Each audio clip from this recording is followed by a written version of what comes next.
So the moral of the story is, if you see something you like in today's automotive industry, do not procrastinate, but you should still ask your wife, because it's not worth a divorce over a truck, I think.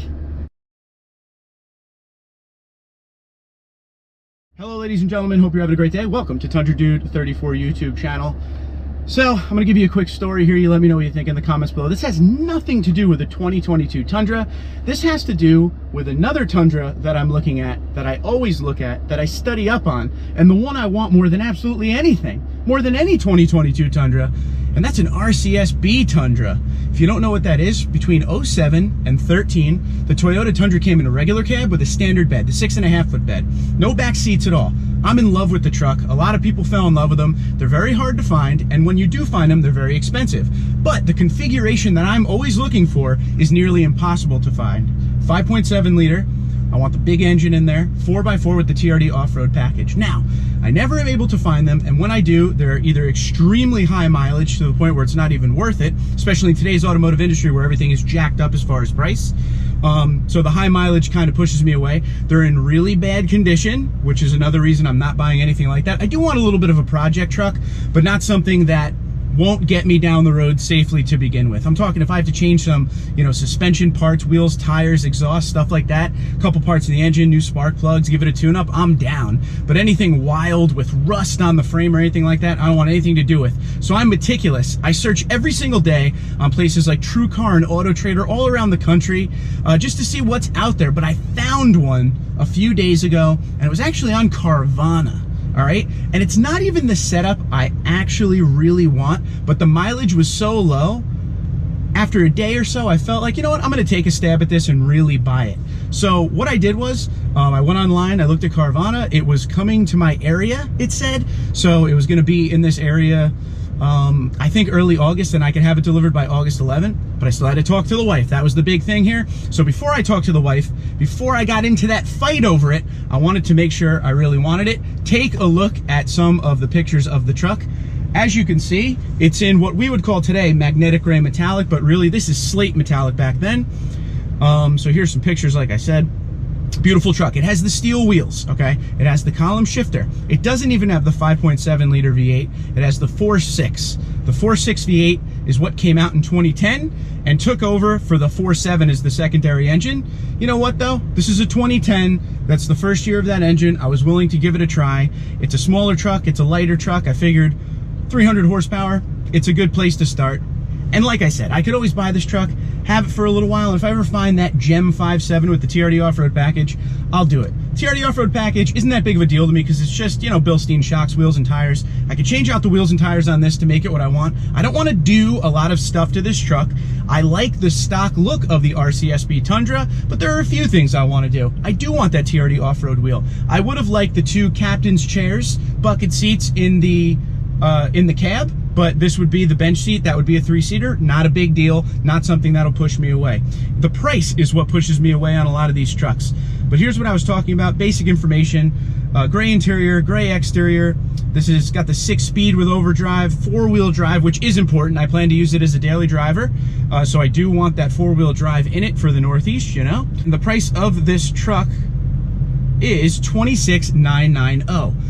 The big selling point to me, it only has 37,000 miles on it. Only 37,000 miles on this 2010. This truck looks like it's in pretty pristine condition. There are a couple light scratches here and there. That's what the listing said. And the best part about Carvana, I know a couple people who've used Carvana, is the fact that you could return it if you're not happy. Within 7 days, they'll come pick it up, which is cool. So if I didn't like it, I could always get rid of it. Okay, sorry about that. Of course, the camera died because, you know what? When it rains, it pours. So we missed out on a truck because that truck that I was just showing you, somebody has already purchased it. Today, I finally asked my wife. Today, I made the decision this was the truck that I was going to get, the RCSB Tundra. And today, it was bought. So by the time I came home, when she was like, yeah, go get that thing. I know how much you want it. I came home, ready to start the process, mentally ready to go, and it is already being bought. So the way Carvana works is you can put your name in it in case something falls through, which I did.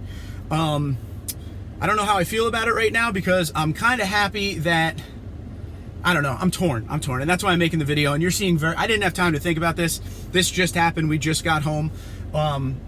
I'm torn because I really wanted the 5.7 V8 4x4 with the TRD off-road package, so I'm still going to search every single day.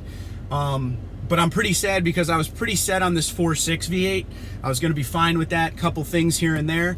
You know, for the channel, it'll be nice to see an RCSP, but for me alone, I'm obsessed with them. This is a personal purchase, something I've always wanted, and I haven't been able to find one that kind of met all the criteria that I was looking in, and I was willing to give up quite a bit to get something with such low mileage on it. But the search does continue. We will keep looking. But before I let you go, I just wanted to show you something they had on Carvana. I figured you would want to see this. They have the original I shouldn't say the original window sticker. They have the original kind of window sticker.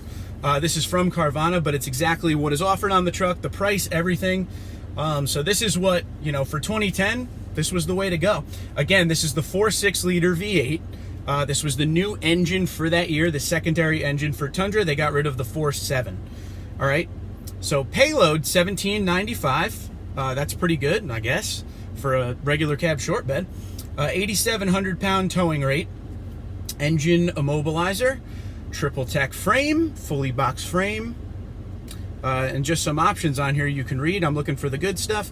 Installed options. This has the work truck package with cruise control.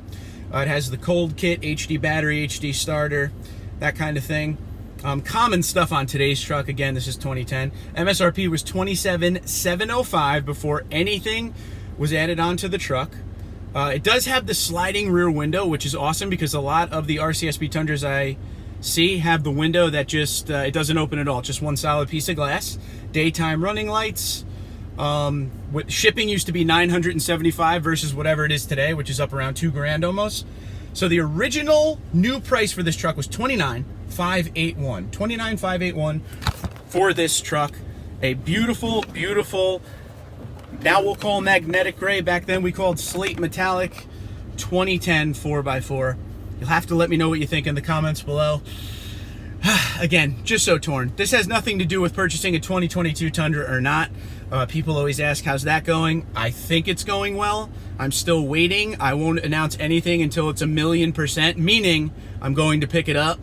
Then I will announce something, but you know, it's been so long now and so many things have fallen through with that 2022 purchase for me that I'm waiting 100% until I actually have the vehicle to talk about said vehicle. This is just a little side project that I've been trying to do for a very long time, but the search continues. If you would like to help me in this and you see some RCSP Tundras out there that have a good setup on it and they're not the worst mileage in the world, I'm down for a 100,000 mile RCSP Tundra.